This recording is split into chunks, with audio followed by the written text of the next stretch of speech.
ശ്രീ സുരേഷ് ഗോപി പാർലമെന്റിൽ സത്യപ്രതിജ്ഞ ചെയ്ത വേളയിൽ എന്റെ ഓർമ്മ ശരിയാണെങ്കിൽ അവിടെ വന്ന് കൃഷ്ണ ഗുരുവായൂരപ്പ എന്ന് വിളിച്ചു. മറ്റൊരിക്കൽ അങ്ങേ മാത്രമേ നിങ്ങൾ കേട്ടുള്ളൂ. കാരണം മൈക്കിന്റെ ഒരു ആംബിറ്റിൽ അല്ലെങ്കിൽ ആ ജൂറിസ്ഡിക്ഷനിൽ ഞാൻ എത്തുമ്പോൾ അത് മാത്രം സൗണ്ട് ചെയ്തു. ഞാൻ അന്ന് സത്യപ്രതിജ്ഞയ്ക്ക് വന്ന് കയറിയിരിക്കുമ്പോ തുടങ്ങി. ഏതാണ്ട് 10:20 ഞാൻ കയറിയിരുന്നത്.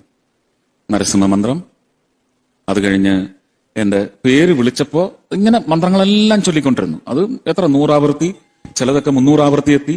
അത്രയും സമയമുണ്ടായിരുന്നു. ഇതിനിടയ്ക്ക് ബിസ്മി ചൊല്ലി, റോസറി ചൊല്ലി. ഇത് കഴിഞ്ഞ് പേര് വിളിച്ചു കഴിഞ്ഞപ്പോൾ എഴുന്നേക്കുന്നത് ബിസ്മി ചൊല്ലിക്കൊണ്ടാണ്.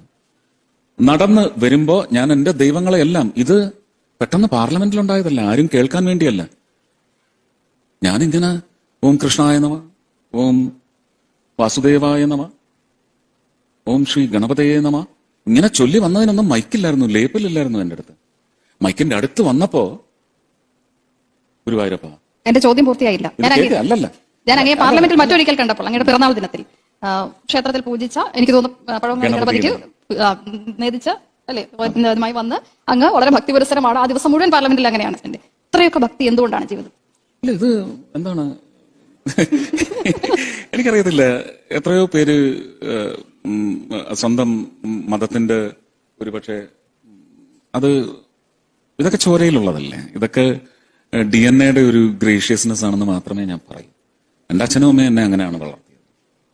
പരീക്ഷ വരുന്ന സമയത്ത് ഒരു കാരണവശാലും 5 മണിക്ക് എഴുന്നേക്കാത്ത ആൾ 5 മണിക്ക് എഴുന്നേറ്റ് തലയിൽ കൂടെ പച്ചവെള്ളം കോരി ഒഴിച്ചിട്ട് ഓടിച്ചെന്ന് ദേവിയുടെ മുമ്പിൽ നിൽക്കും, പ്രാർത്ഥിക്കും. അതിനെന്തെങ്കിലും ഒരു ട്രാൻസാക്ഷൻ ഉണ്ടോ എന്ന് ചോദിച്ചാൽ എനിക്കറിയത്തില്ല. സയന്റിഫിക് ആയിട്ട് നമുക്കതിന് എക്സ്പ്ലെയിൻ ചെയ്യാനൊക്കത്തില്ല. പക്ഷെ നമ്മുടെ മനസ്സിനെ ഒന്ന് നിയന്ത്രിക്കുന്ന തരത്തിൽ അങ്ങനെ ഒരു വലിയൊരു സോളസ് അവിടെ നിന്ന് കിട്ടുന്നു നമുക്ക് പലപ്പോഴും തോന്നും. ഇത് ചില അച്ഛനമ്മമാരിലുണ്ട്.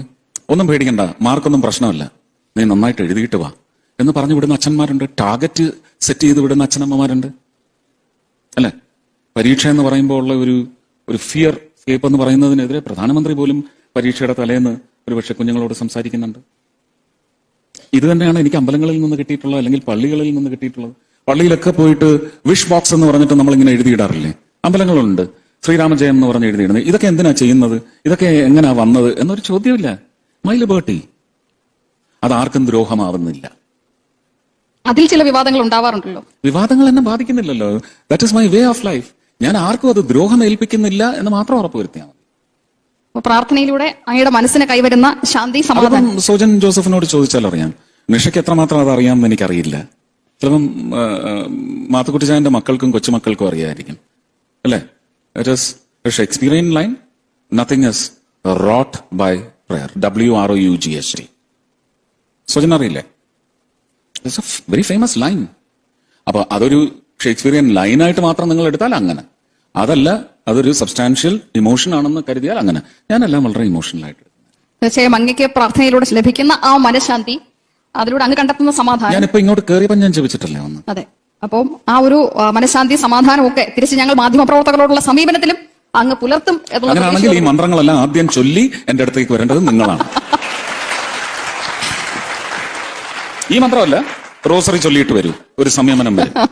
തീർച്ചയായും.